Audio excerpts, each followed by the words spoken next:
dans la correction, ils ont mis 5,8 10-2. Enfin, c'est pareil. On met au carré, l'autre, on fait pareil. Et puis, on tombe sur 8,6 10-3 mètres carrés. Là où ça devient plus chaud, on va dire, c'est au moment où il faut estimer le nombre de pistes. Et on vous dit qu'il s'agit en fait d'une unique piste en spirale. Je vous rappelle que c'est au départ comme ça. D'accord? Donc il faut calculer le nombre de pistes qu'il y a là. Du coup, ils ne sont pas trop embêtés, c'est assez logique. Ils prennent la distance 58 moins 25, c'est-à-dire qui correspond à... On imagine que ce soit 58 ici et 25 ici. Vous voyez bien ma souris et tout, là, c'est bon? Ouais, on la voit. Ouais, ok. Bon, donc 58 moins 25, on a une longueur qui correspond à ça. Et puis, dans l'énoncé, il nous raconte que il y a un écartement, la distance entre deux pistes, c'est 1,6 micromètre. Donc, on fait 58 moins 25. On pourrait, là, ils ont fait le choix de tout rester en millimètres. Donc, du coup, ils ont fait 58 moins 25 divisé par, et 1,6 micromètre, en fait, c'est 1,6 10 moins 3 millimètres. Donc là, ça vous fait, je ne sais pas si vous voyez mon affaire. Si vous prenez 1,6, attends, pas celui-là, on va prendre comme ça.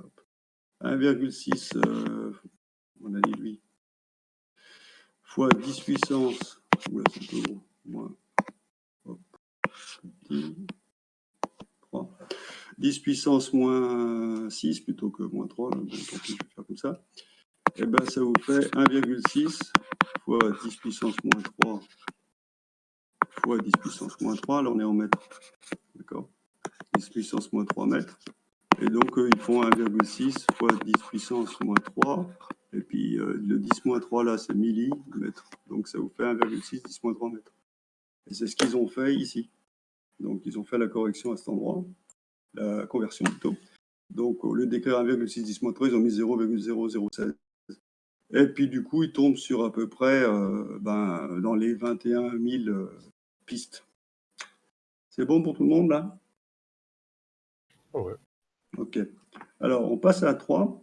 La 3, c'est un peu plus chaud. C'est qu'il y a une distance constante séparant les éléments codant 2 bits le long d'une piste.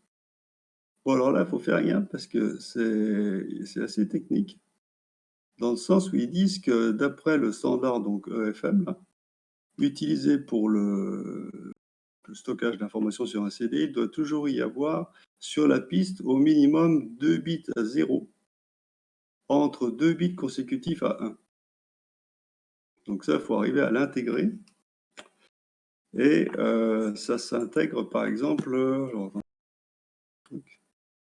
faire fichier. Okay. Hop. Tac. Voilà. Et là, en fait, l'idée, c'est de... Attends, je vais faire un petit peu moins gros. Machin. Comme ça. En fait, ça fait comme ça. Et puis là, il faut imaginer la lecture. Donc la lecture, là, il y a un 1 parce que c'est un changement de niveau. Là, il y a un 1 parce que c'est un changement de niveau. Et donc, on n'a pas le choix. Il faut qu'ici, quand ça lise, il faut qu'il y ait un 0, qu'il y ait un 0. Il faut que ce soit comme ça. D'accord? Donc ça, c'est une alvéole minimale. On ne peut pas avoir plus petit que ça. Alvéole minimale. Du coup, quand on lit ce truc-là, quand on lit la longueur, ça fait un bit, et encore un bit de longueur. Vous voyez? Donc là, il y a 3 bits. Ici, comme ça. D'accord?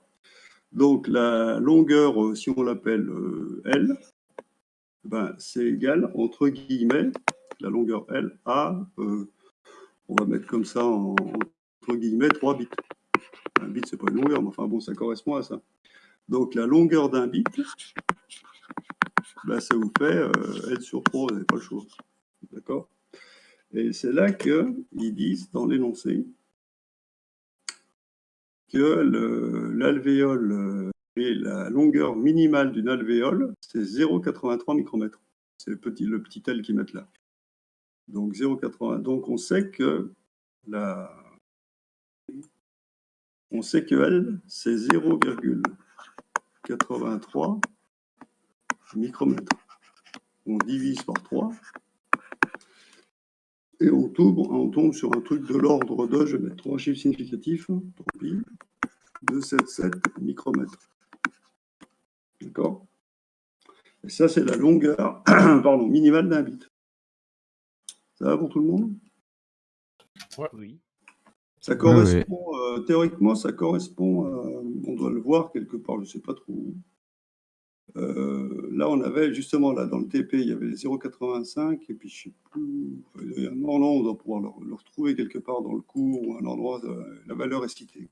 Ouais, dans le Ok. cours, mais je sais plus où. Bon, enfin, on cherche pas, mais enfin, on l'a déjà vu.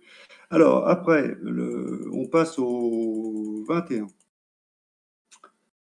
Non, j'ai pas dit ça, pardon. J'ai dit le 19 d'abord, pardon, excusez-moi. 19, hein, parce que c'est mieux avoir des fois avec un ordre, c'est pas plus mal. Alors, est-ce que je peux faire un poil plus gros? Pas beaucoup. Alors, sur le 21, parce qu'on va aller doucement, on va aller aussi vers des débits, ainsi de suite, on va petit à petit aller vers ça, vers la numérisation, enfin des trucs comme ça dans les cours suivants. Donc on vous dit sur un CD audio, tiens, on retrouve, les bits sont codés sur 0,278, c'est exactement ce qu'on vient de trouver. Hein. On a trouvé 277, donc en tout cas la valeur elle est là, ils sont cohérents dans leur bouquin déjà. Et on vous dit que le débit d'information, donc c'est 150 on va dire, kilo-octets par seconde. Il faut calculer le nombre de bits lus par seconde. Bon, alors, c'est pas trop compliqué, dans le sens où je pense que tout le monde sait qu'un bit, ça fait. On va y arriver. Un octet, c'est 8 bits, d'accord? Donc, quand on a 150 kilo-octets, ça fait 150 10-3 parce qu'il y a le kilo, et puis fois 8 parce qu'il y a 8 bits, quoi. On reviendra sur le truc, je ne sais plus où, dans quel exemple, on reviendra dessus, sur le fait que kilo, méga, tout ça, c'est pas tout à fait 1000 ou 1 million. Mais on va discuter comme ça dans un premier temps. Quand on voit ça, on fera 1000, on ne fera pas 1024 par exemple. Vous verrez. Je ne sais pas si vous êtes déjà familiarisé à ça, que kilo et méga, c'est pas 1000 et 1 million. Ça vous dit quelque chose ou pas? Non, pas vraiment. Non? Ok. Bon, donc pour l'instant, ça ne vous gêne pas. Donc là, on met K, on met 1000, et puis voilà. Donc en gros, ça nous fait 1,2 million de bits, d'accord? En une seconde, puisque le truc c'était par seconde, hein, donc c'est bien, on a bien ça. Donc ensuite, on a le B, en déduire la vitesse linéaire du CD. Alors, du coup, là, comme on sait le nombre de bits qu'on a et qu'on sait la longueur d'un bit, qui est de 0,278 picromètres, on peut calculer la longueur de la piste. Donc, la longueur de la piste, ça vous fait.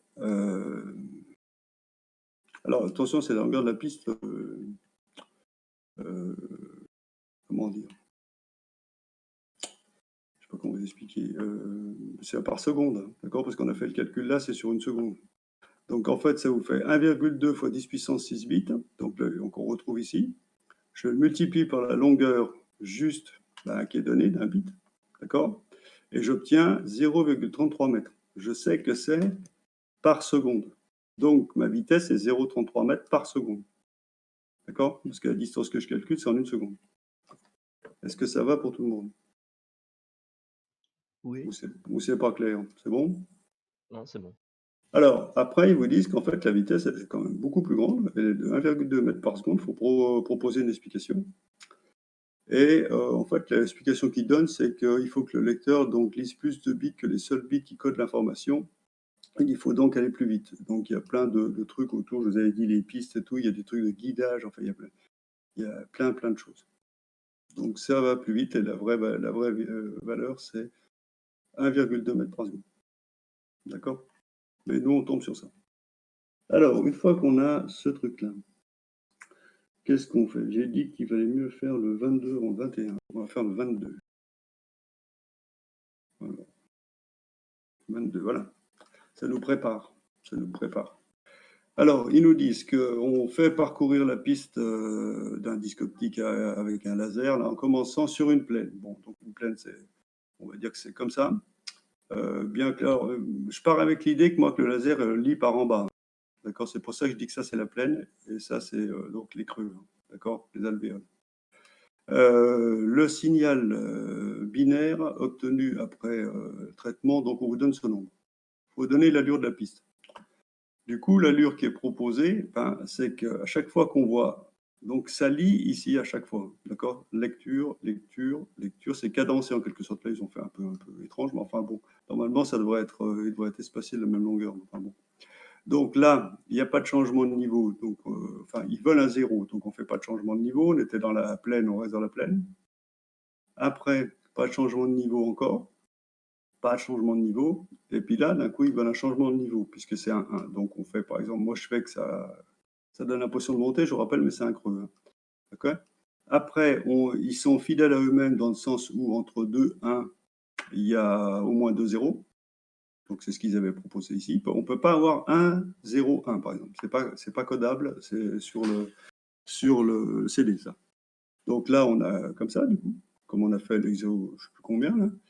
Et puis après, pareil, il vous faut des zéros. Donc pas changement de niveau, pas changement de niveau. Il vous faut un 1, vous changez de niveau. De nouveau, pas de changement de niveau. Vous changez de niveau pour un 1, et ainsi de suite. Et puis 0 à la fin. Ça va pour tout le monde?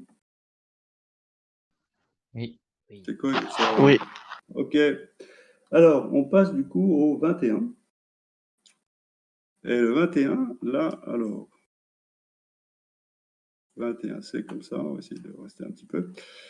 Donc pareil, du même style, et on vous dit que le profil d'une piste comporte 4 bosses et 3 alvéoles. Alors, du coup, ça fait un peu ce qu'ils appellent boss, en fait. Du coup, là, si on le lit, on va le lire à l'envers. Du coup, là, on va lire avec le CD, le lecteur en haut, pour donner l'impression que c'est des bosses. Quoi. Et en fait, c'est la plaine, et puis l'alvéole, c'est le creux. Donc ça, c'est la surface normale du disque en haut. Et puis en bas, bah, c'est un petit peu, c'est la profondeur de lambda sur 4, je vous rappelle. OK? Donc, on vous dit qu'il y a, donc qu'est-ce qu'il raconte? 4 bosses, 3 alvéoles. Donc, moi, j'ai mis 4 bosses et 3 alvéoles, comme ça. Et on vous dit lors de la lecture de 4 octets de 8 bits chacun. Et il faut compter combien il y a de 0, combien il y a de 1. D'accord? Alors, sur ce coup-là, comme ça fait là, en fait, il faut faire des petits calculs, en quelque sorte. Et donc, on sait qu'à chaque fois qu'il y a un changement de niveau, ça fait un 1. Donc, on en a 1, 2, 3, 4, 5, 6 valeurs à 1. D'accord? Donc, on a 6, 1. Comme on a 4 octets, et que chaque octet fait 8 bits, il y a 32 bits. D'accord? Et nous, on en a déjà pris 6 à 1.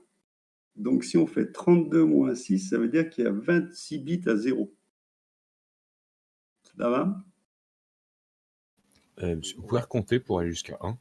Enfin, Alors, jusqu'à 6, c'est le dire. ben, à chaque fois qu'il y a un changement de niveau, moi je compte pas là, hein, d'accord? Je compte pas là, je compte pas là. Ah, ok, d'accord, c'est ça. Je compte que les changements, moi les changements que je me suis inventé moi, d'accord? Donc là, lui il dit le profil présente donc 4 bosses. Moi je suis obligé parce qu'après tu t'en rajoutes une sinon, hein, d'accord? Tu t'en rajoutes une là, une là. Donc moi Ouais, j'ai ouais, compté c'est 1, ça, du 2, coup, 3, ça fait 4, 5, 6. Oui, il n'y en a pas 8, d'accord? Après, bon, Ok, ok. à la limite, peu importe, de toute façon, c'est l'idée générale, que tu en mettes 6 ou que tu en mettes 8. L'idée, c'est de comprendre combien il y a de 1, et puis ensuite, on fait 4 fois 8, moi, le nombre qu'on a trouvé. Ça va? Merci. Et puis après, ben, à la limite, parce qu'ils ne demandent pas de proposer, comme ils ont fait au 20 ou je ne sais plus combien, 21, de proposer une suite. D'accord? Donc il faudrait que ça soit cohérent. Mais enfin, on sait qu'on a 26 zéros en gros à mettre, et puis 4 niveaux là, 4 changements de niveau comme ça. C'est bon? Ouais. Alors, on passe au 23. Alors, pareil, le 23, donc l'idée, c'est ce qu'on a déjà vu en TP, il ne faut pas que le diamètre de la tâche soit trop grand, de telle sorte qu'il n'aille pas manger la piste d'à côté. Et ça s'appelle le pas du CD, la distance entre deux pistes. Hein, ok. Alors, on va lire quand après, j'en suis moi. Donc, le faisceau laser de lecture d'un disque optique a une longueur d'onde dans le vide de lambda. Bon. Il est focalisé sur une surface réfléchissante, un disque optique, mais n'est pas ponctuel. Il présente une tache de diamètre d, c'est la tache d'Airy, une tache de diffraction. Donc, quel phénomène optique est à l'origine? C'est la diffraction. D'accord. Et c'est lorsque ça passe, ça rencontre un obstacle, notamment par exemple la lentille, quand c'est pour permettre de converger. C'est-à-dire que, je me rappelle, vous voyez, un truc comme ça. C'est au passage ici, entre autres, et puis il y a d'autres choses, de toute façon, parce que ça rencontre forcément des obstacles, mais au moins au passage ici, qui permet de converger, ça crée cette tache d'Airy, on n'a pas le choix. Et ça limite donc tout, en quelque sorte. Alors, du coup, ça, bon, c'est bon. Après, on passe au B. Parmi les deux relations suivantes, où il y a alpha est une constante sans dimension, c'est bien écrit, laquelle est juste? Donc, il y en a une des deux qui est juste, vous n'avez pas le choix. Donc là, il suffit, soit vous dites, bon, j'ai appris par cœur des choses, simplement, à part qu'ils mettent, on a une relation avec θ égale lambda sur A, enfin un truc comme ça, mais du coup, ça peut faire penser ici. Mais le premier truc à regarder, en fait, c'est de regarder les dimensions. Et là, vous avez D qui est une longueur, hein, c'est un diamètre. Et lambda qui est aussi une longueur, c'est une longueur d'onde. Et donc, vous avez D égale lambda divisé par un nombre sans dimension. Donc, ça fait des mètres, donne des mètres. Tandis que là, vous avez des mètres, donne 1 sur des mètres. Donc, des mètres moins 1. Donc, cette relation-là n'est pas homogène. Donc, on choisit celle-là, la A. Ça va? Ouais. On imagine que c'est bon. Alors, du coup, je vous l'ai mis ici, je vous l'ai rédigé. Entre parenthèses, je ne suis pas sûr, mais je ne crois pas que je vous ai donné la correction des exos du chapitre d'avant sur la diffraction interférence. J'ai pas lu. Si, je les ai donnés. Je ne me rappelais plus. Je ne suis pas sûr. Bon, vous regarderez éventuellement si vous avez cette correction ou pas, je ne me rappelle plus. Ça me dit trop. Je me semble que j'en ai parlé, mais je me dis trop rien. Bon, après, alors, du coup, une fois qu'on a la bonne relation, D égale lambda sur alpha, il faut calculer alpha. D'accord? Bon, alors évidemment, alpha, c'est lambda sur D. D'accord? Si on a D égale lambda sur alpha, alpha, c'est lambda sur D. On vous demande, on vous prend pour un CD. Bon, alors on y va. Donc, un CD, D 2,1 micromètres qui va en dessous, et l'autre 780 nanomètres qui va au-dessus. Alors là, pareil, ils ont fait une conversion. Là, ils sont en tout en micromètres. D'accord? C'est un peu du même style que là, où vous avez comme ça 780 nanomètres égale 780 fois 10 puissance moins 9 mètres. Et comme on veut des micromètres, on va écrire que c'est 780 fois 10 moins 3 fois 10 moins 6 mètres. Ça fait 780 sur 1000, donc ça fait 0,780. Le 10 moins 6, c'est le micro, et le mètre qui reste. Et donc, c'est pour ça qu'ils ont écrit 0,780. D'accord? Du coup, on a 0,780 sur 2,1, on est donc tout en micromètres, on peut faire le calcul, et ça fait 0,37. Et puis l'autre, ils ont fait donc la même chose, et donc ils ont pris 0,650 divisé par 1,3 micromètre, et ils tombent sur 0,50. Okay. Alors le alpha qui est là, c'est le... Parce que sur le coup, ils s'en servent pas trop. C'est le alpha qui est ici. Hein. C'est l'angle là. D'accord? C'est ce qu'on appelle en gros, si c'est sinus alpha, et ici ça s'appelle l'ouverture numérique. On pourrait calculer l'ouverture numérique. Dans l'exercice, ils n'ont pas exploité. C'est-à-dire qu'ils sont restés comme ça. Bon, c'est tout. Comme on sait qu'un sinus, de toute façon, c'est une fonction quand même relativement, on va dire, croissante de 0 à quoi, pi sur 2, hein. Là, on doit être dedans, 0 pi sur 2, puisque alpha 0,35 et 0,50, on est en radian, là, entre parenthèses. Hein. C'est pas écrit là, mais c'est pas des degrés là, c'est des radians. Il faudrait peut-être mettre radian. OK? Et donc pi sur 2, bah, ça vous fait à peu près 1,5. Donc là, on est entre 0 et pi sur 2. Donc la fonction, elle est croissante. Et donc vous avez bien le sinus qui est plus grand. Donc ça correspond à ici avoir une ouverture numérique plus grande comme ici. Et en fait, ce qu'ils veulent dire, c'est ça.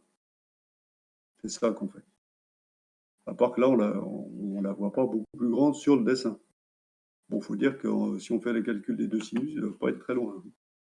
Entre parenthèses. Alors, c'est surtout avec le Blu-ray que ça joue. Une fois qu'on a ça, enfin, ce qui joue quand même aussi, c'est la profondeur. Et on voit que sur les dessins, c'est pas immense la différence entre les deux. Alors, une fois qu'on a ça, qu'est-ce qu'il raconte? Il faut calculer l'écart minimal D entre deux pistes. Bon, alors, j'ai encore refait le dessin, qui est ici, d'accord? Donc, D, c'est le diamètre de la tâche, donc DRI, et vous voyez que et là, on a A, ce qu'on appelle le pas du CD, donc la distance entre les deux pistes. Là, ils n'ont pas dit que ça s'appelait A, d'accord? Ils ont dit l'écart minimal entre deux pistes. Donc, on voit très bien que le A, il doit être plus grand. Là, c'est plus grand, là, on voit peut-être pas bien, c'est supérieur, là, c'est un petit supérieur. A supérieur à D sur 2, puisque c'est le rayon, puisque D, c'est le diamètre. Donc, il faut que ça soit, la distance entre les deux pistes soit supérieure à D sur 2. C'est ça la condition. C'est bon?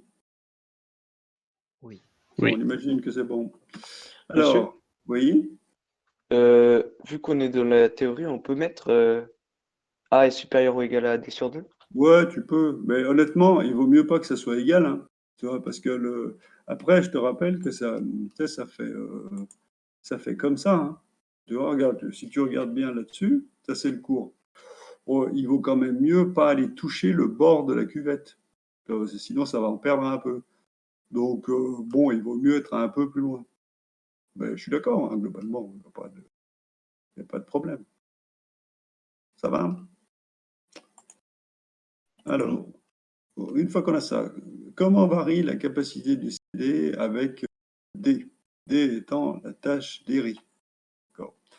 Donc si, alors ça dépend comment on voit les choses, mais enfin généralement on va essayer de diminuer D. Okay. C'est-à-dire qu'on va diminuer le diamètre de la tâche. Si on diminue ce diamètre, eh ben, on va augmenter la capacité du CD parce qu'on peut rapprocher les pistes. Donc on a intérêt à diminuer le diamètre. Et donc on va augmenter la capacité du CD puisque les pistes seront plus proches, on a plus de pistes. Et donc on aura plus d'informations sur la même surface puisque que ce soit un CD, un DVD ou un Blu-ray, ils ont le même diamètre. C'est le même support. Et puis après, l'autre question, c'est avec lambda. Bon, ben, lambda, c'est pareil, hein, d'accord? Puisque vous avez D égale lambda sur alpha, c'est le même raisonnement. Si vous diminuez D, vous augmentez la surface. Du coup, vous allez diminuer aussi, si vous diminuez lambda, puisque c'est en lien les deux, ben, vous allez augmenter la surface du disque aussi, vous allez rapprocher les pistes et tout. C'est la même idée. C'est bon? Oui. Ok. Oui. Alors, on passe au 24, qui est déjà plus gros. Alors, le 24. Alors, déjà au départ, ils veulent zone sur donc qu'on retrouve la longueur d'onde alors qu'il y a réfraction. C'est-à-dire qu'on passe d'un milieu, une onde passe d'un milieu à un autre milieu. Avec donc un indice de réfraction qui n'est pas le même, parce que ça veut dire que la vitesse de l'onde n'est pas la même dans chaque milieu. Alors là, on est avec la lumière. Donc le laser utilisé pour lire le CD longueur d'onde de lambda 0, 780 nanomètres dans le vide. On vous dit que l'indice de réfraction du polycarbonate, c'est 1,55. Parce qu'on n'a pas le choix. Après, comme c'est technologique, on ne peut pas inventer d'exo. Puisque en fait, c'est toujours les mêmes valeurs. On n'a pas le choix, on est bloqué, entre guillemets.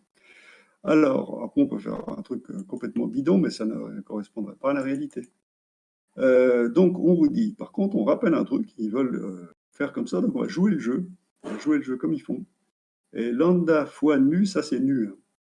D'accord? C'est la vitesse de l'onde égale lambda fois la fréquence. C égale lambda fois F1. Et là, ils disent, bah, dans le vide, la vitesse de l'onde, c'est C, donc la vitesse de la lumière, 3 10 puissance 8 mètres par seconde. La fréquence, bah, vous ne la connaissez pas, vous en foutez. De toute façon, pourquoi vous en foutez? Bah, parce qu'elle va être conservée, la fréquence, lorsqu'on a un passage, un changement de milieu. Par contre, le lambda, lui, va être changé. Donc là, dans le vide, ça va à la vitesse de la lumière, 3 10 puissance 8. Et la longueur d'onde, on la connaît, 780 nanomètres. Et là, on vous dit, il faut estimer la longueur d'onde lambda du laser de polycarbonate. Alors, l'idée, c'est pas de dire tout de suite lambda égale lambda 0 sur n. Parce que si vous avez fait ça, oui, c'est vrai, on ne va pas vous dire non, mais c'est la fin du raisonnement. D'accord? Donc là, vous arrivez, vous dites 780 sur 1,55, ça fait 503, c'est fini. Oui, mais il faudrait peut-être le remontrer. Donc ça, c'est l'idée, en fait, ici. On rappelle ça, et donc, quelque part, il faut aller estimer cette idée en faisant un raisonnement mathématique. Donc, en retrouvant la relation. Alors, il y a plusieurs façons de faire, mais je vais partir avec leur façon à eux. C'est-à-dire comme ceci. Moi, je vous ai proposé déjà une démonstration dans le TP. Et puis là, ben, c'est les mêmes formules, de toute façon, on n'a pas le choix, mais tourner un peu différemment. Donc, je pars avec l'idée que donc mon raisonnement est ici. Donc, lambda 0 fois nu égale C, je le réécris. D'accord? Et du coup, ben, je dis que lambda 0, ça va être, je ne vais pas trop bouger la souris, ça va être C sur nu. Dans le polycarbonate, vous avez lambda, puisque c'est la nouvelle longueur d'onde, fois nu, par contre, c'est la même fréquence, puisqu'elle est conservée, égale V. Donc, c'est la même formule, mais dans le polycarbonate, adaptée avec des nouvelles notations. Et on vous dit aussi que la vitesse de la lumière dans le polycarbonate, donc V, c'est C sur N. Donc, moi, plutôt, ils n'ont pas écrit une formule. Ils ont parlé en français. Donc, moi, je l'ai traduit mathématiquement, V égale C sur N. D'accord? Du coup, je dis que lambda sur nu, comme c'est V, je le remplace par C sur N. Donc, ça fait lambda fois nu égale C sur N. Et ça vous fait finalement, j'intervertis les deux ici, et ça fait lambda fois N égale C sur nu. Pourquoi je fais ça? Parce que j'ai déjà lambda 0 égale C sur nu. Donc, je vais identifier, je vais dire lambda 0 nu, mais lambda fois N, c'est aussi C sur nu. Et donc, comme j'identifie, bah, lambda fois N, c'est lambda 0. Et j'obtiens la formule lambda égale lambda 0 sur N. C'est une façon de procéder pour le raisonnement. Il y en a d'autres, je vous en ai montré une autre, mais qui, de toute façon, si vous regardez, c'est la même chose. Moi, je suis parti avec comme ils ont démarré. C'est bon pour tout le monde, là? Ou c'est perdu dans la pampa? Non, c'est bon. S'il y en a qui ont des questions, il faut les poser. D'accord? Parce que moi, je ne regarde pas en même temps Discord, hein, donc si vous racontez des trucs, j'en sais strictement rien. Mais si il y en a qui ont besoin que je dise ou que je réécrive, je peux réécrire maintenant, donc je peux refaire, plutôt que de lire le truc. C'est comme vous voulez. Et puis, je peux répondre à des questions. Alors, on passe à la question 2, donc ABC. Alors, l'idée, je signale qu'on sait déjà ça, hein. D'accord? Par cœur, vous devez savoir que la profondeur H, s'il l'appelle H, c'est lambda sur 4. Et là, il propose de redémontrer ça. OK? Donc, faut jouer le jeu, il faut démontrer. Donc, la profondeur des alvéoles, donc H dans le polycarbonate, est choisie de sorte qu'il y ait interférence destructive entre les ondes réfléchies sur la plaine et sur l'alvéole. Alors là, ils veulent en retard temporel.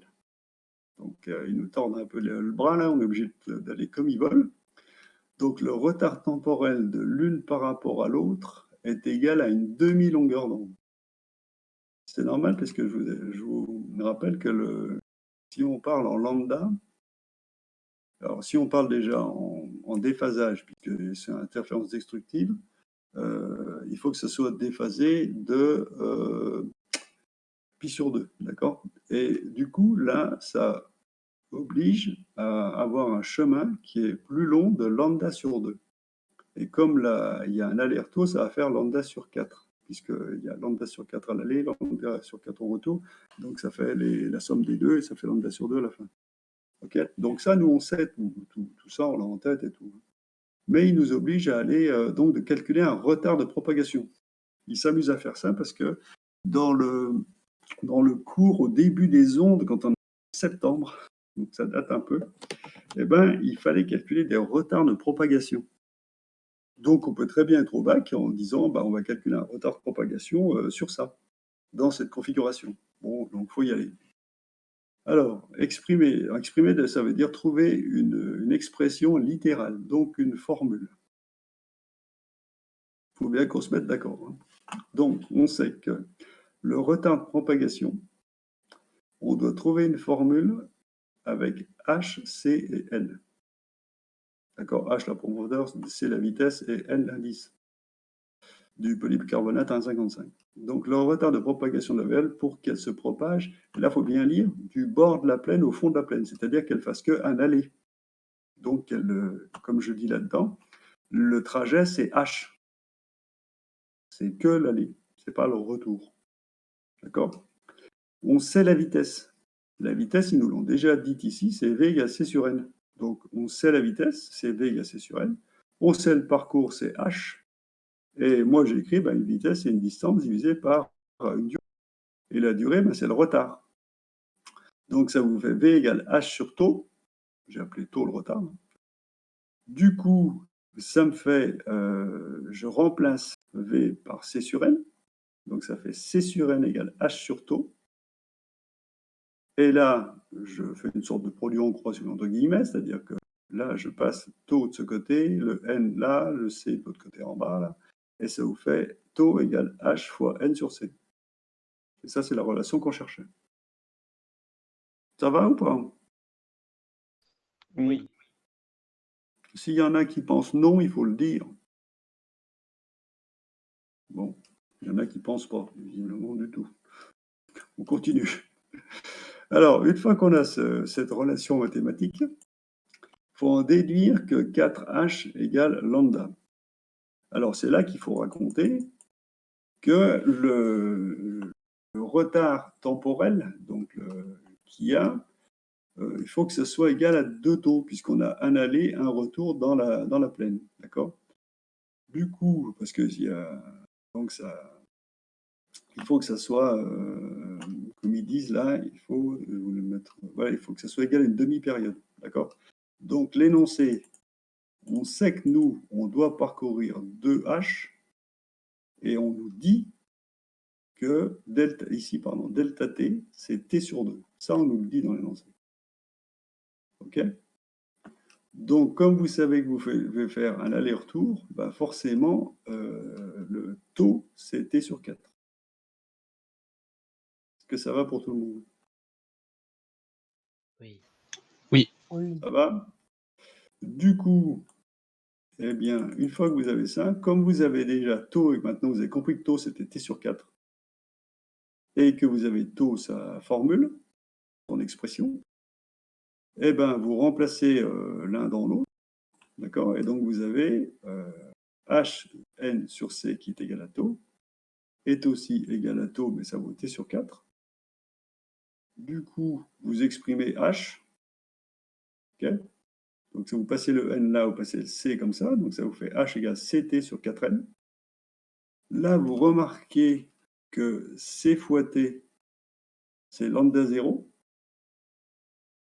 Parce que ça, c'est la vitesse de l'onde. OK? Et on a une relation du genre comme ça. Attends, j'arrive. Attends, comme ça là. Attends, est-ce que j'ai de la place? Non. Ok, et puis le calque. Voilà. On sait qu'une vitesse, c'est lambda sur t. D'accord? Donc, on a c fois t égale lambda. D'accord? Donc, c'est pour ça qu'on fait apparaître c fois t et ça vous fait lambda. Mais il faut faire gaffe ici, parce que dans les notés, le lambda, c'est le lambda dans le vide. Donc, comme ça se déplace à la vitesse de la lumière, on sait qu'on est dans le vide. Donc, ça vous fait lambda sur t. Je ne mets pas t0 parce que t, c'est la période, et que la période ou la fréquence, c'est conservé lorsqu'on change de milieu. Donc, je ne vais pas mettre t0, je vais appeler t tout le long, la période ou la fréquence. que la fréquence est nue. Donc, ça vous fait lambda 0 aussi. Okay, donc, c'est pour ça que dans l'exercice ici, eh bien, on a remplacé, donc, CT, c'est lambda fois 0, et donc je remplace C fois T par lambda 0. Okay, et après, moi, j'ai déjà montré que lambda 0 sur N, c'est lambda. Donc, je remplace le lambda 0 sur N par lambda. Et ça me fait à la fin H égale lambda sur 4. Je prouve que la profondeur, c'est lambda sur 4. Je ne fais pas que le savoir dans cette question. Et je le prouve avec la méthode qui m'oblige à prendre, c'est-à-dire en passant et en passant pas par la différence de chemin optique, par exemple. D'accord? Ça va pour tout le monde, là? Ouais, bah, c'est une démonstration, si vous voulez, on vous oblige à passer certains points.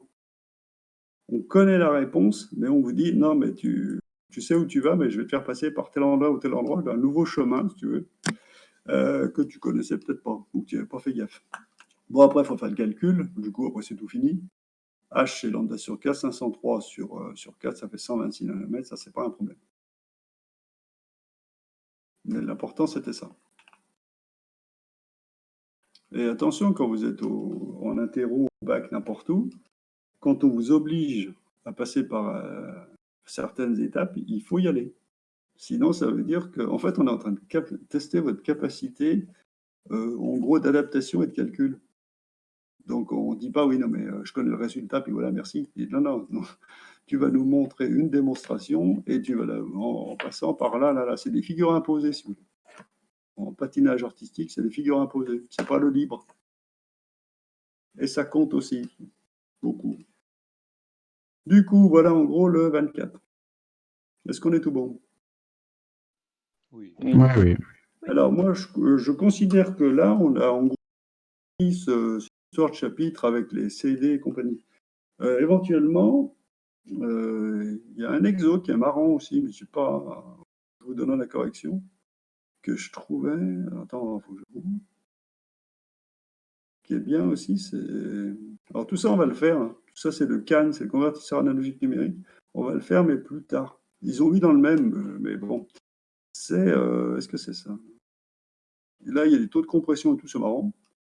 Mais comme il y a des pixels et compagnie et qu'on n'est pas encore dedans, on va y aller. Puis, il y a cet exo où ça passe. Ça aussi, on va le faire. Ça, c'est des histoires de taille de résolution et de compagnie. Hein. Il doit être là. Oui, ça. Il y a cet exo-là qui est marrant. Ici. Si vous avez envie de vous lancer dedans, mais moi, j'ai mis la correction. On va le faire, si vous voulez. Mais j'ai mis toute la correction. Et en fait, c'est pour aller calculer, vu que le disque tourne à une certaine vitesse, et puis on avait calculé des trucs là-dessus, il y a moyen de faire ça. C'est sympa dans le jour. Oméga, c'est des vitesses de rotation, hein, c'est des vitesses angulaires. Ok? Vous verrez bien dedans, en tout genre. Alors moi, j'aimerais bien, si c'est bon, là, je peux. Ça a l'air d'aller. Alors, du coup, moi, ce que je voudrais attaquer, c'est ce chapitre. Et je reviendrai plus tard sur les histoires enfin, plus tard, dans une semaine.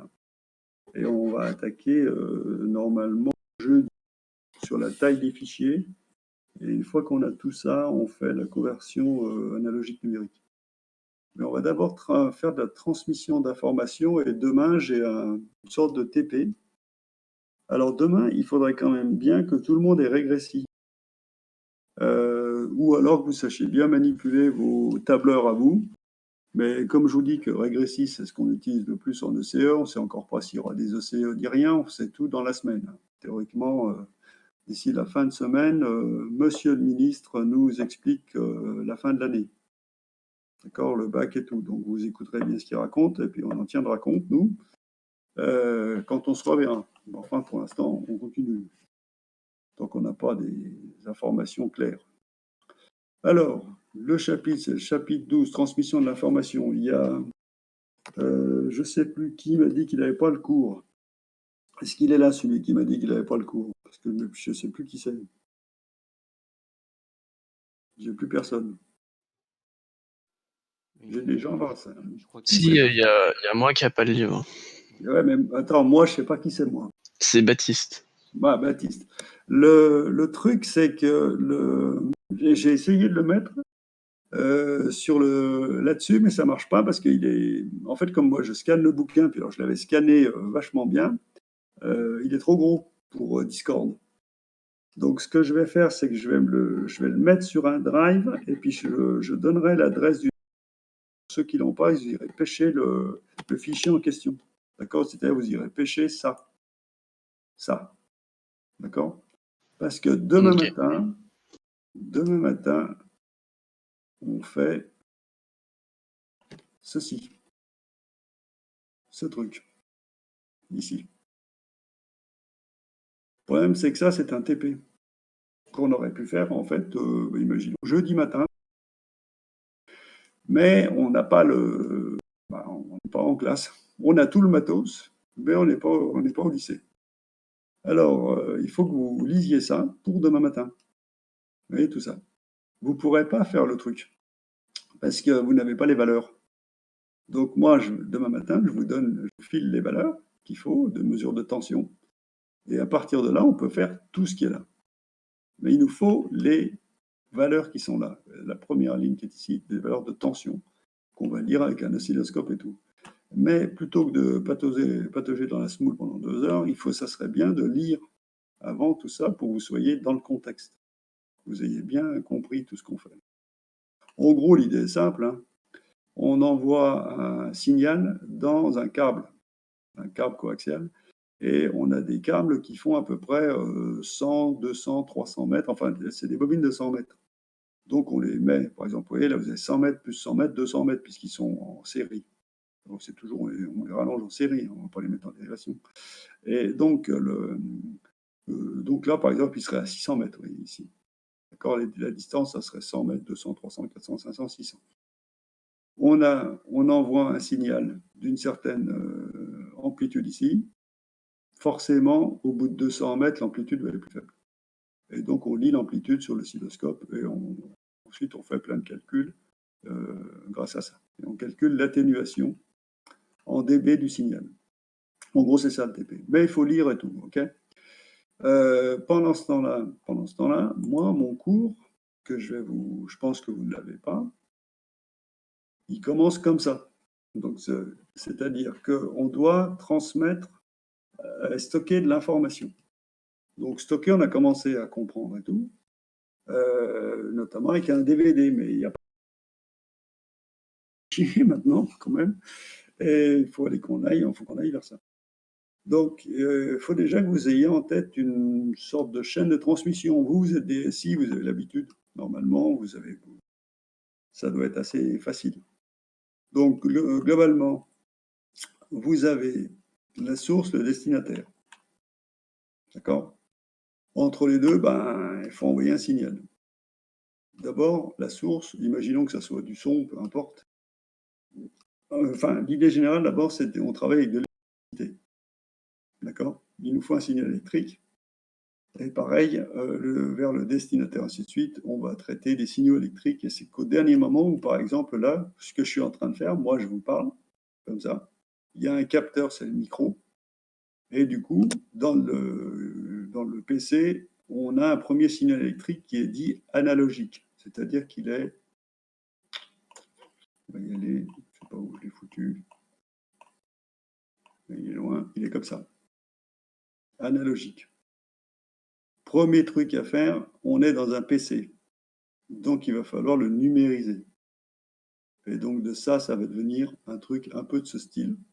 Comme ça, grâce à un CAN. Et puis ensuite, on a des 0 et des 1. OK? Bon, peu importe, on revient sur ça. Donc, du coup, j'ai réussi à... Là, il se passe des choses, on va dire, pour passer d'un signal analogique à un signal numérique.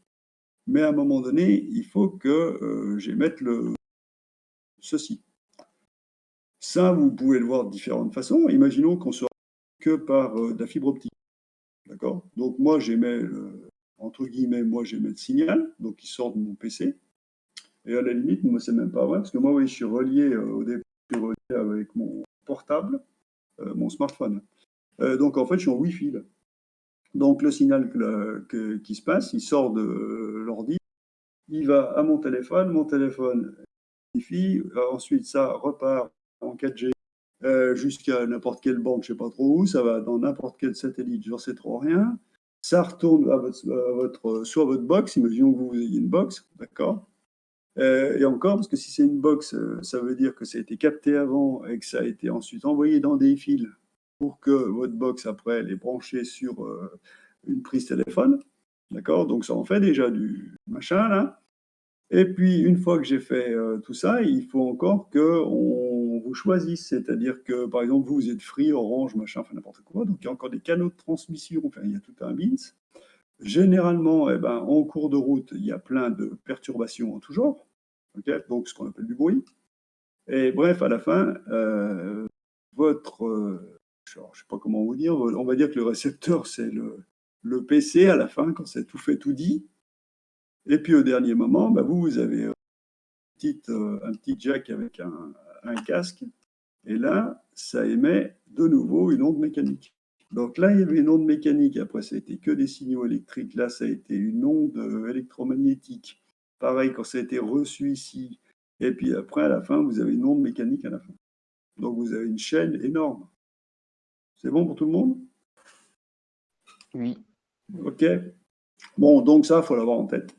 Alors après, il y a plusieurs types de transmission, on va dire. Donc, vous avez des libres et des guidés. Alors, transmission libre, bah, c'est ce que je vous racontais. Par exemple, le Wi-Fi, tous ces trucs-là, dès que c'est des ondes électromagnétiques envoyées comme ça dans l'espace, on va dire entre guillemets, qu'il y a de l'air ou pas, on s'en fout, puisque c'est des ondes électromagnétiques. Ça s'appelle la propagation libre. J'envoie à tout le monde et on verra bien qui veut bien me recevoir. D'accord? Mais moi, j'envoie le message partout où je peux. Donc, ça, vous avez le spectre des ondes électromagnétiques classiques. OK? Et puis surtout, ça, c'est les ondes radio utilisées pour la communication. Donc là, vous êtes 50 Hz, c'est le normal, ce n'est pas considéré comme un signal qu'on veut transmettre une information, on transmet de l'énergie avec 50 Hz. Et puis après, vous avez toutes les ondes radio qui sont là, et puis ça vient manger un petit peu sur les micro-ondes, parce que c'est à peu près les mêmes fréquences entre ce qu'on appelle le four micro-ondes, le smartphone, la Wi-Fi, tout ça, c'est tout autour à peu près les mêmes 2,4 GHz. Donc on est tout par là.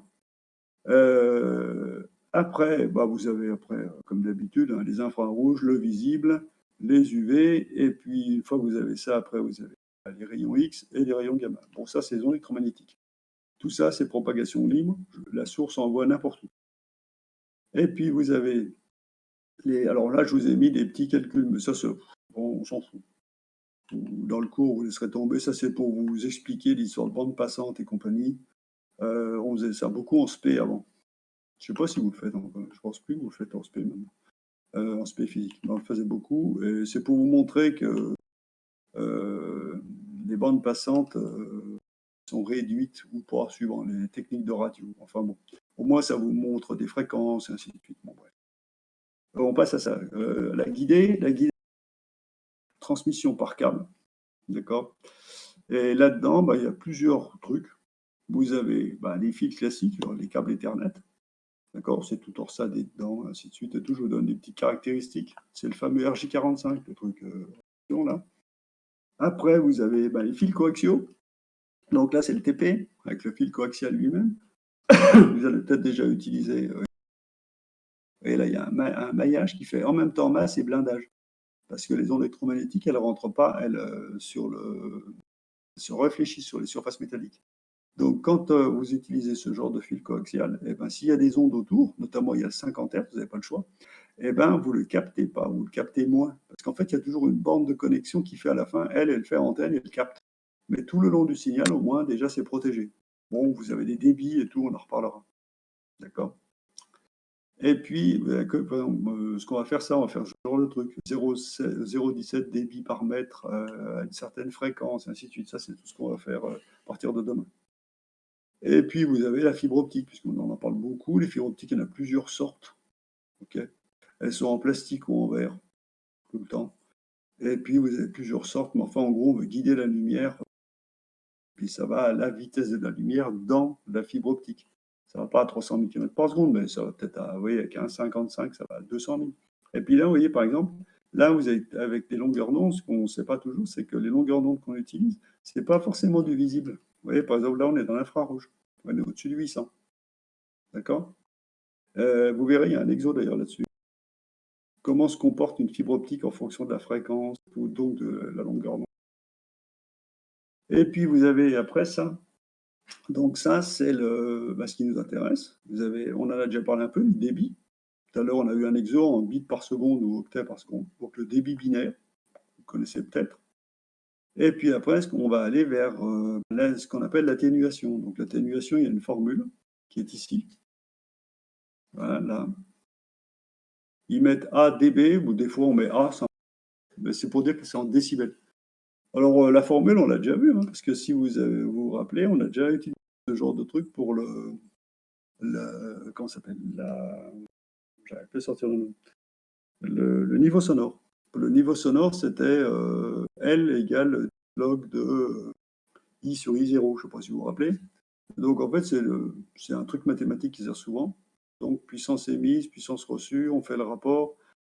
Comme les nombres peuvent être, par exemple, 1 milliard de fois plus petits, des machins comme ça, et avec le log, du coup, si on avait 1 milliard de fois plus petit, ça vous fait 10 puissance moins 9.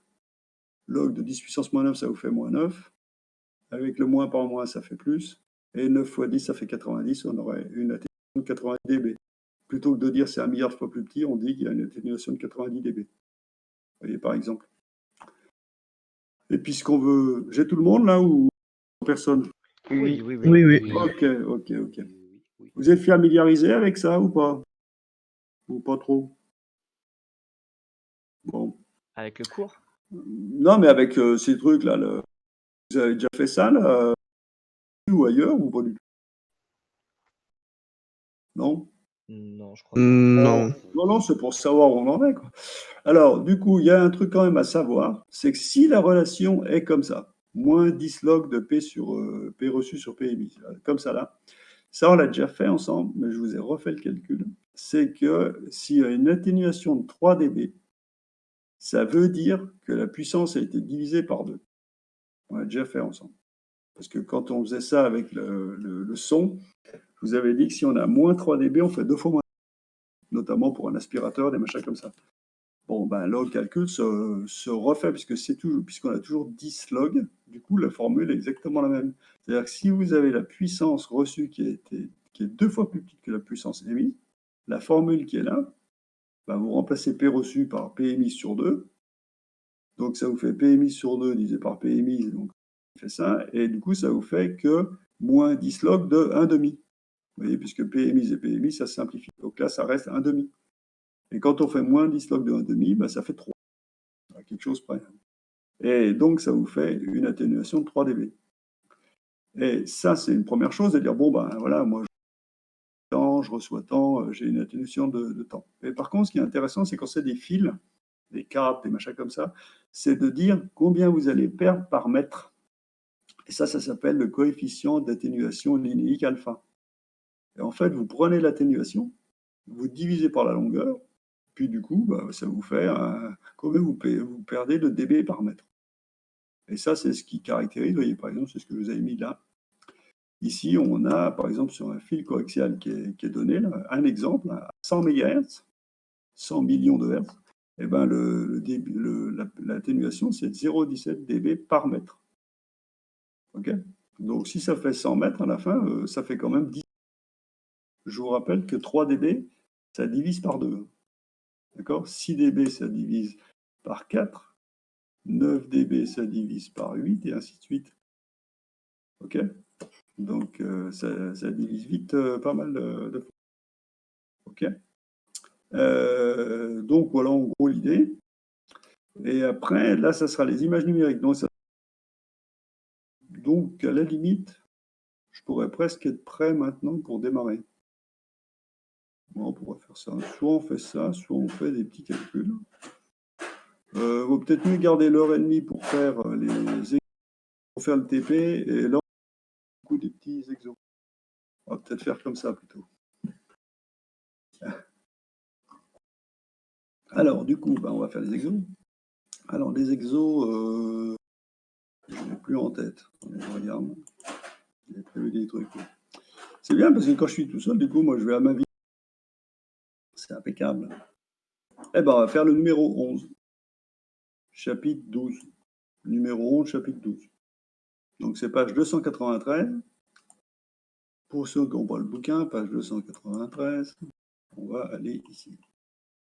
Donc, vous lirez éventuellement. Hein, vous voyez, truc en tout genre, c'était expliquer plein de choses. De tous les côtés. Il parle même du multiplexage, des machins comme ça. Bon, enfin, ça, c'est pas. Alors, numéro, j'y crois, 12, page 293, autant que je me souviens. Vous voyez, là, par exemple, vous avez aussi le choix d'une fibre optique. Et vous voyez pourquoi on va chercher dans les infrarouges. Enfin, bref. Alors, je crois que c'est le 11. C'est celui-là. Donc, il faut faire cet exo. C'est parti. On fait ça. Alors, je déclenche un chrono et dans.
Ça bosse. Il m'en manque quand même deux. Là. Ouais. Pas trop qui ça. Donc, il y a Matisse Borde. Oh, il est là, Matisse. Les deux Ouais, Matisse. je suis là, moi. Mais c'est qui n'est pas là? C'est pas possible. Savoir comme ça. Octave. Octave, c'est sûr. Vous êtes 23, il me semble. Là, on est 22 en me comptant. Idriss. Octave et Idriss. Ah, d'accord, Idriss, ok. Octave et Idriss. Notez le mal.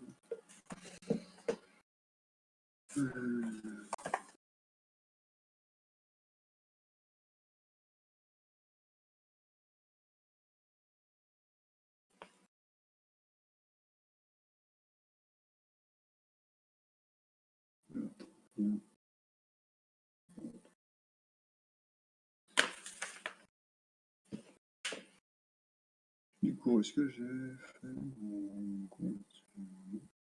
On s'en fout.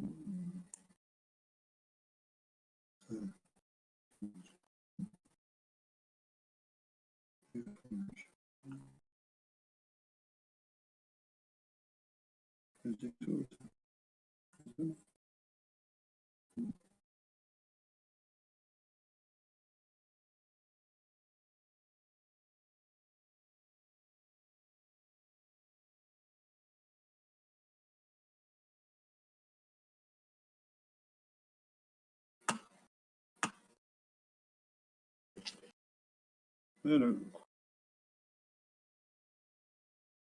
j'ai fait mieux que ça. Ouais. Ah, il y a déjà le truc du langue. Oh putain. Ah, bah, comment ça nous fera faire des maths? Ouais, ok. Ouais, alors vous faites gaffe du coup, parce que là, il y a déjà la combine. Donc vous êtes des très forts en maths, vous êtes super forts en passant des logs.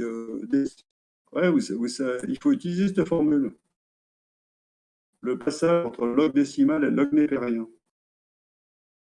Il faut la noter dans un coin, hein, parce qu'après, on va le perdre. Mais donc cette formule-là va nous permettre d'exploiter l'exponentielle. ln de x sur ln de 10. Voilà. Bon, on va se faire des calculs, du coup. On est bon? Oui. Qui c'est qui a fait oui comme ça?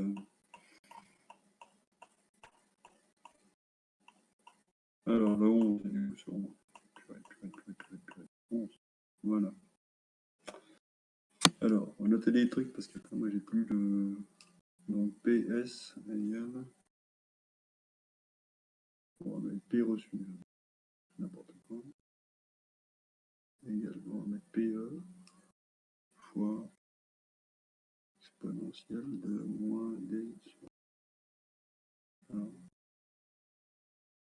PS égale PE moins D sur... On va faire comme ça.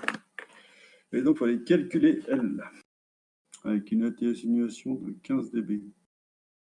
Et donc, on sait que l'atténuation A égale moins 10 log décimale de PS sur PE. On va changer un peu les notations parce que leur PS reçu, PS émise, c'est pénible. Donc, on va écrire plutôt que P... on va pas l'appeler PS, on va l'appeler PR pour P reçu. PR, P reçu, égale PE, P, qui sera P émise. Voilà. On va faire comme ça. Puis je mets le 10. Ok. Alors, on cherche quoi? On cherche grand L.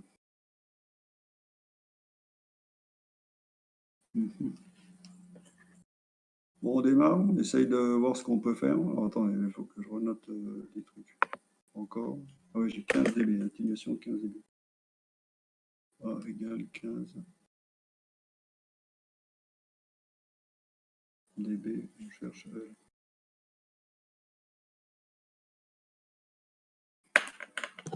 Bon. Bon, si on regarde leur bêtement ce qu'ils ont proposé,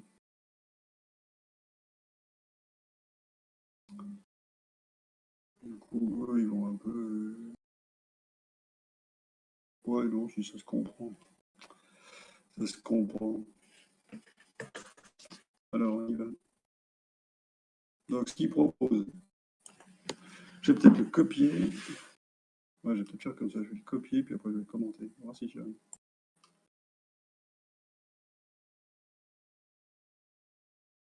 Comme ça, tac. Hop, on va faire un nouveau. Ah non, il ne faut pas faire ça.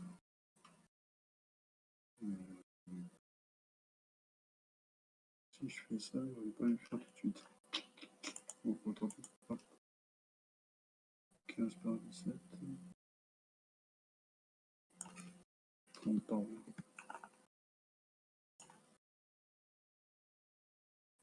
Et puis, je finis.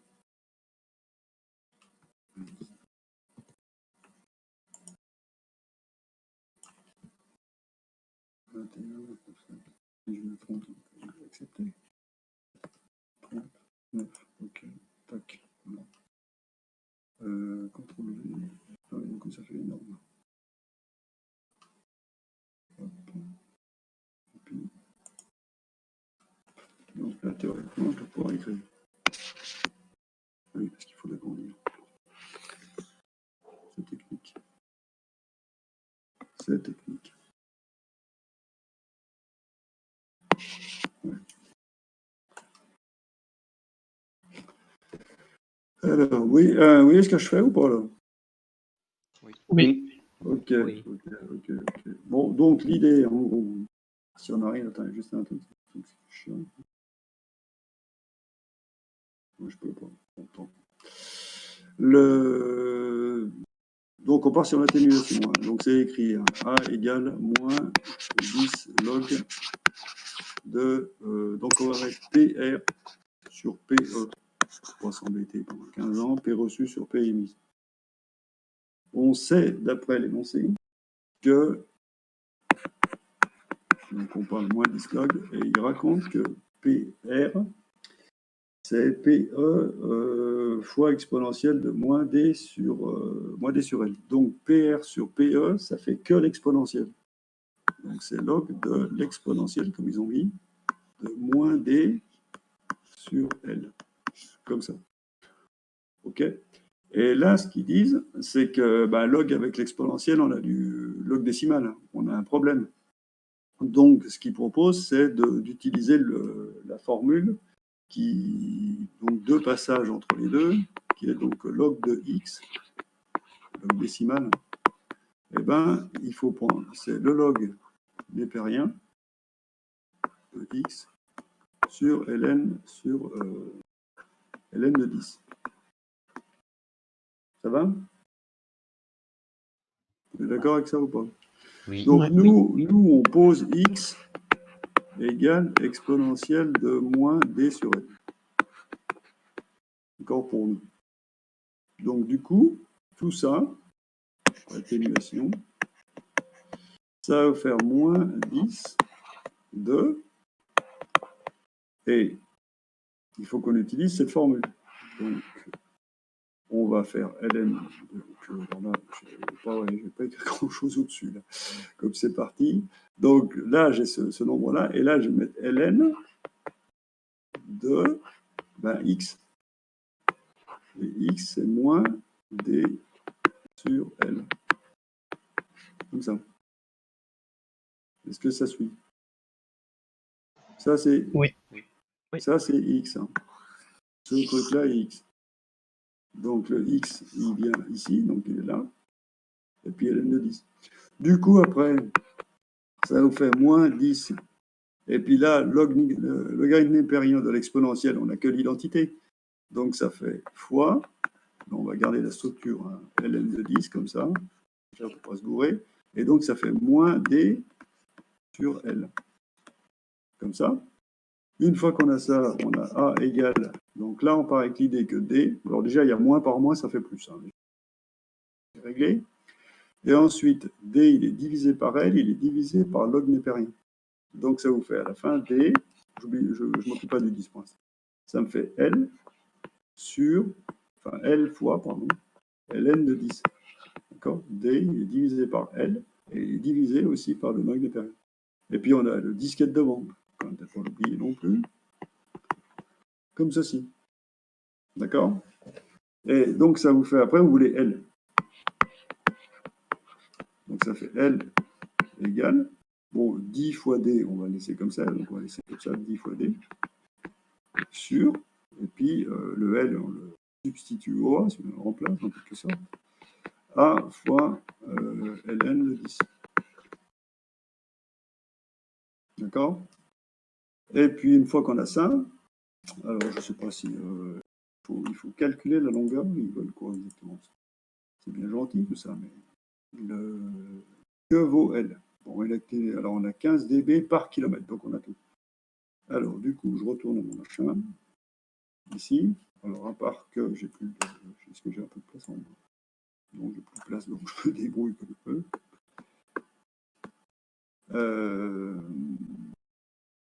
Donc ça vous fait 10 fois...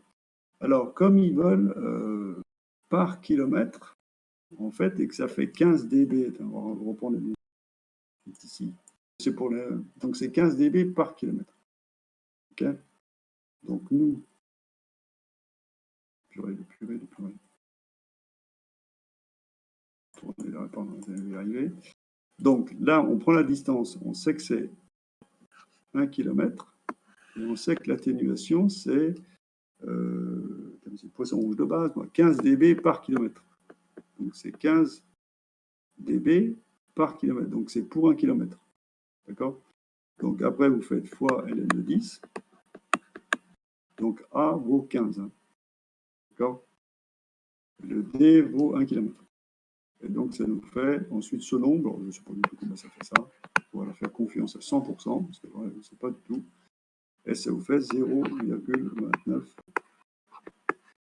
km de longueur de câble. Donc, autrement dit, à peu près 300 mètres. Est-ce que c'est bon pour tout le monde? Monsieur? Ouais. Oui, vas-y. Pourquoi les 1 km, on met pas 10 puissance 3? Parce que ton atténuation... Alors, attends, je vais peut-être l'écrire quelque part. Je ne place du tout. Attends, 4 secondes. 4 secondes. Alors, on va se faire de la place.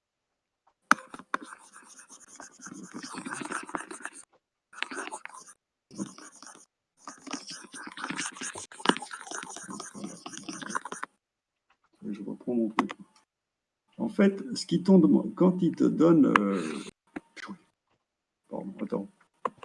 Je peux encore jongler avec les tailles de machin, c'est encore pas fait. Hop, hop. Alors, un truc automatique serait pas pire. Parce que ce qu'ils t'ont donné, en fait, ils t'ont donné alpha, ils t'ont pas donné A.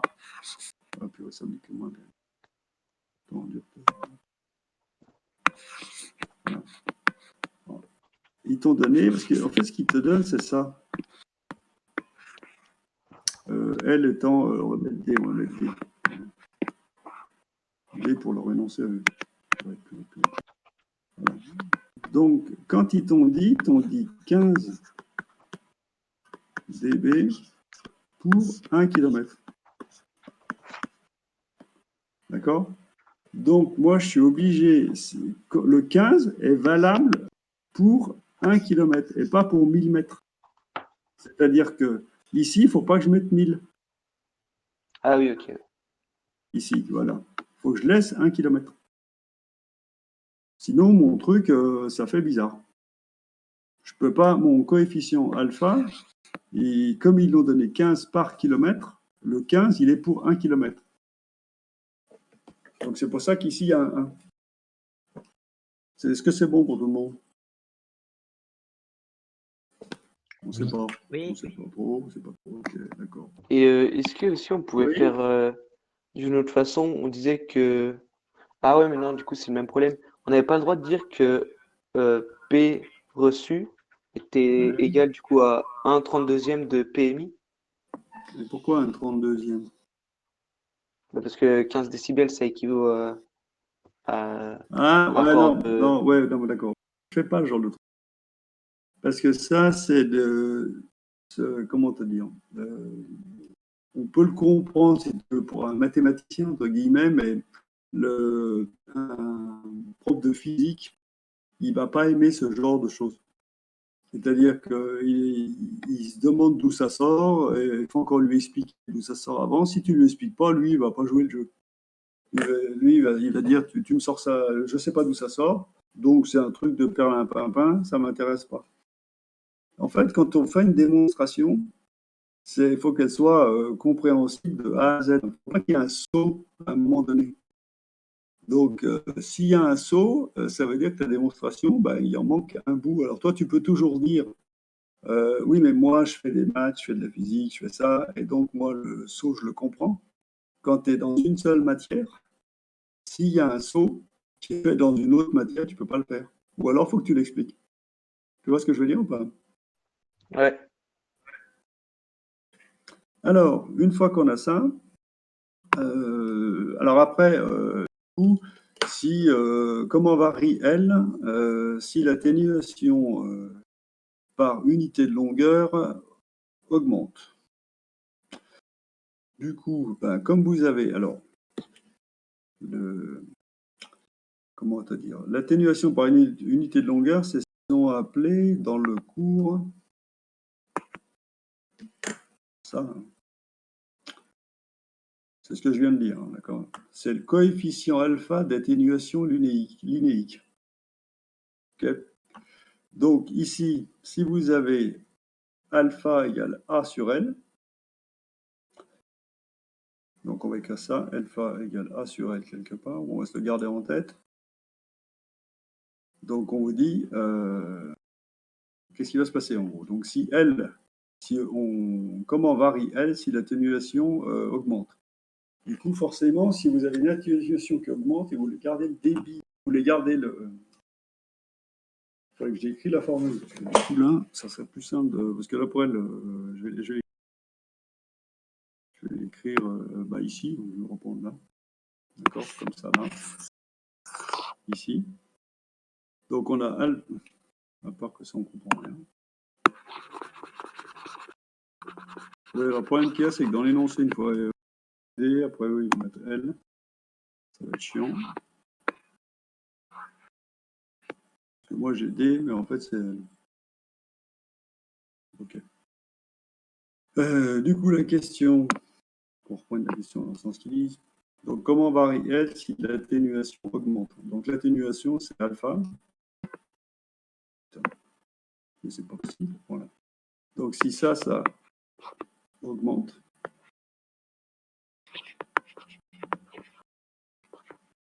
d'accord? Eh bien, il faut que votre distance de câble, elle diminue. Vous voyez? Puisqu'elle est au numérateur. Oui, mais on va prendre là, maintenant. Tout à l'heure, il prenait super bien, mais il ne prend plus du tout.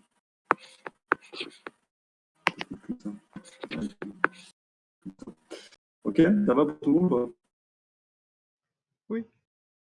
Bon, en gros, si ça atténue forcément, bah, vous êtes obligé de prendre un câble. Vous pouvez aller moins loin pour envoyer l'information, puisque ça atténue plus. Donc forcément, vous pouvez atteindre une distance moins grande, ce qui paraît logique.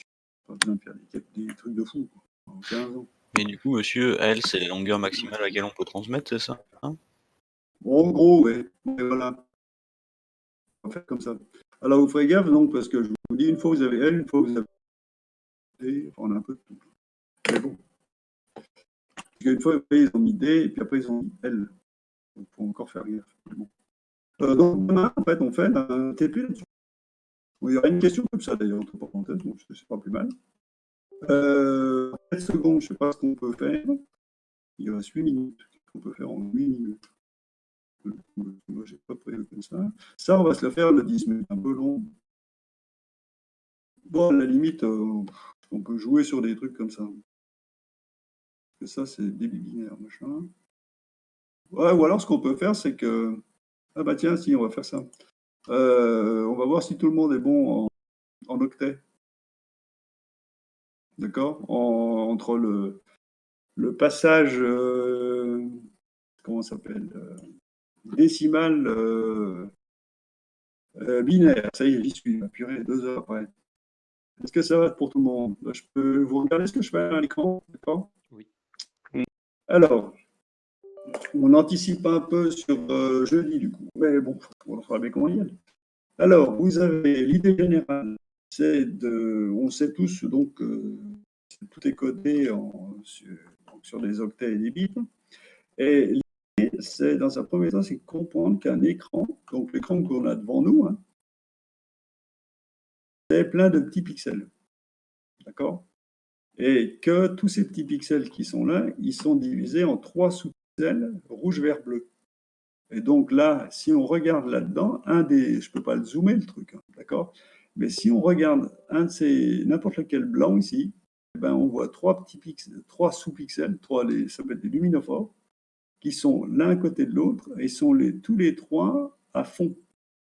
Pour vous montrer, c'est-à-dire qu'ils sont codés à 255.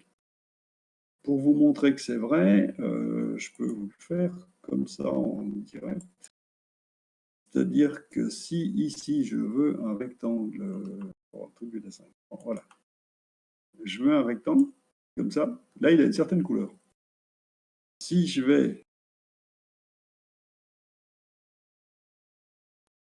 le rouge, il est codé de 0 à donc vert bleu et 3 côte à côte. Hein. Et donc lui, le rouge, il est à 114 alors qu'on peut le coder entre 0 et 255. L'autre, il est à 159, l'autre, il est à 207. Et ça donne cette couleur. Si vous prenez le rouge et vous le mettez à fond, comme ça, j'aurais pu taper 255, ça allait 10 fois plus vite. Vous voyez ça, déjà, on voit la couleur changer. Si ici, je tape 255, là, j'en ai deux 255 et l'autre n'importe quoi. Si je l'enlève et que je le mets à 0 ou 1, on va dire, enfin, il ne peut pas faire plus bas que 2 ici. Eh bien, rouge plus vert, on sait que ça fait jaune. D'accord? Et si là, je fais... Donc là, en ce moment, si on a les 3 lumineux Donc, côte à côte, on en a et qui sont rouge, vert, bleu. Il y en a un qui est éclairé à fond, le rouge, le vert à fond, et le bleu n'est pas du tout éclairé. Donc, en fait, là-dedans, c'est forcément moins lumineux, enfin, par exemple ici, parce qu'il y en a un tiers des luminophores qui sont éteints en ce moment, là-dedans. Et si maintenant je tape 255, ils sont tous à fond. Et donc, vous avez le rouge et le vert, vous les aviez déjà, et là, j'ai mis le bleu à fond. Et du coup, ben, les trois à fond, ça vous fait ce qu'on appelle blanc. C'est la synthèse indicative dans nos yeux. Si lui, je le mets à, je sais pas, à droit à ce que j'ai droit à 1, ben, on sait que, par exemple, vert plus bleu, ça fait cyan. Ça, c'est la couleur cyan. Est-ce que ça suit pour tout le monde? Oui. Oui. Ok. Alors, du coup, c'est l'idée générale. L'idée générale qui est là. Donc, on va appeler un pixel le plus petit de tous ces petits éléments là, qui est divisé en trois sous-pixels. Enfin. Et si vous avez les tailles d'écran, bah, les tailles d'écran, c'est soit vous avez du petit 640 par 480, c'était assez classique. Et puis, je crois que les SMS, ils font encore ça. Et donc, on a ça pixels. Donc, ça fait 640, comme ça, de petits pixels par 480. Okay. Une télé HD, machin, bidule, ben, on en est à peu près là. Après, maintenant, c'est encore plus compliqué et tout. Enfin, ouais, c'est pas, on s'en fout. Donc, on peut calculer le nombre de pixels. Et ça s'appelle ça, le nombre de pixels s'appelle la résolution de l'écran. D'accord? Tout est codé, comme vous avez vu, de 0 à 250. Et donc là, c'est ce qui va se passer. Donc le rouge, vert, bleu, il va être codé sur 24 bits, en fait 3 fois 8 bits. Et un bit, ça vous fait 2 puissance 8, puisque là, on peut faire comme ça. Et il va être codé donc de 0 à 255. Donc en gros, vous allez avoir, donc, comme ceci, je ne sais pas si je vous montre tout de suite, là. Ouais, comme ça, là, voyez. Ça, c'est un codage d'un pixel. Le rouge, par exemple, je le mets comme ceci, à 143, c'est ce qu'on a vu tout à l'heure. Par exemple, le vert à 51 et le bleu à 134. Et on aura une certaine couleur, comme j'ai fait tout à l'heure. Donc là, comme je suis sur comment ça s'appelle, je vais y arriver un jour. Est-ce que je peux le faire là? Ah ouais, mais je peux pas. J'essaie juste un truc, c'est trop grand. Est-ce que je peux? Non, je peux pas. Là. Apparence, je peux peut-être. Couleur du trait, non, je peux pas. Je pensais qu'on pouvait sur celui-là même. Donc faire comme tout à l'heure, je pourrais voir quelle couleur ça correspond.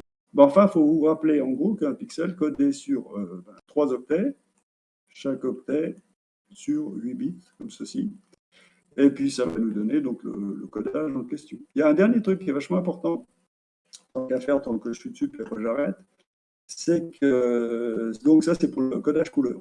Pour le codage en noir et blanc, ou du moins en niveau de gris, en fait, il suffit, les trois prennent la même valeur. Donc si là on met 143, 143, 143, on aura un certain niveau de gris. Si on met par exemple 0, 0, 0, ça va être tout noir. Si vous mettez 255 partout, c'est tout blanc. Et puis si on met un nombre n'importe quel, 150, 150, 150, ça va être d'un certain niveau de gris. D'accord? Et ainsi de suite. Donc quand on code en niveau de gris, ça prend déjà 3 fois moins de place sur. Puisqu'en fait, on a besoin de savoir qu'un seul, comment il est codé, et puis les autres sont pareils. Donc globalement, ça prend 3 fois moins d'informations. Donc ça, c'est assez important. Ça va pour tout le monde, là? Oui. Oui. Oui. Ok. Bon, ben, je pense qu'à 1 minute près, peut-être que monsieur Lafosse est là. Bien. Et donc là, je vais vous laisser. Et donc, vous regardez, vous avez réussi un truc dans le genre, et demain, je vous envoie les données direct. Ça pour tout le monde? Oui. Ok. Bon, ben, il y a quelque chose que je dois vous envoyer là, non? Là. Ah si, bah si, le cours, je vais vous mettre le cours. Bah tiens, je vais vous le mettre tout de suite. Hein. Le cours qui est là en ligne, comme ça je vais le fermer. Je vais le fermer. Donc là, si je le mets là, vous avez tous. Je le mets sur Pronote. Qu'est-ce que vous préférez? On n'entend rien, ça bug. Ah, pardon. Bah, je vous demandais si vous vouliez le laisse pronote. Bon, j'arrête. Je vais le mettre sur pronote. Je me déconnecte. Ah, tiens, salut. Ça va bien? T'es toujours vivant? Toi,